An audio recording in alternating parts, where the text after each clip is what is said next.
Comment faire pour que les événements de juin 2013 à Saint-Béat ne se reproduisent plus, ou en tout cas, comment faire face à de tels événements à l'avenir?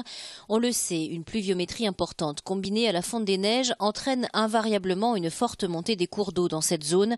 L'heure est donc à la réflexion sur la prévention et l'aménagement du territoire, et la question des digues n'est pas forcément, contrairement à ce que l'on pourrait croire, la solution. Il faut savoir que dès que l'on endigue un cours d'eau, on accélère, il n'a plus la possibilité de déborder, donc on accélère en fait son écoulement.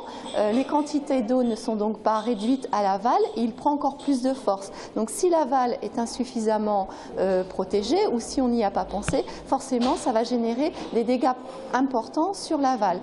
Il faut donc une vision plus large du fonctionnement des cours d'eau sur l'ensemble de leur parcours sur le secteur de Saint-Béat.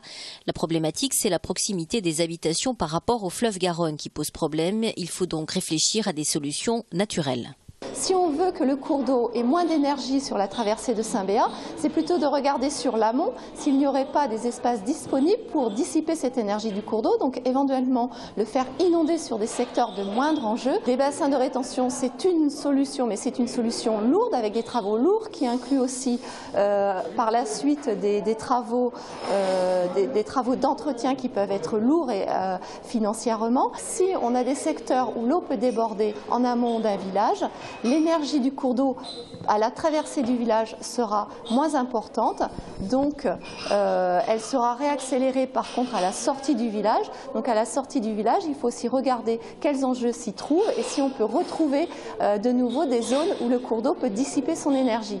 Travailler tous ensemble sur les territoires en s'adaptant aux caractéristiques des fleuves. Cela veut dire aussi parfois renoncer à certains projets immobiliers ou économiques pour protéger les zones dites sensibles. Il faut dire que notre région, avec 10% de sa population vivant en zone inondable, est la 3e région la plus touchée en France par les inondations.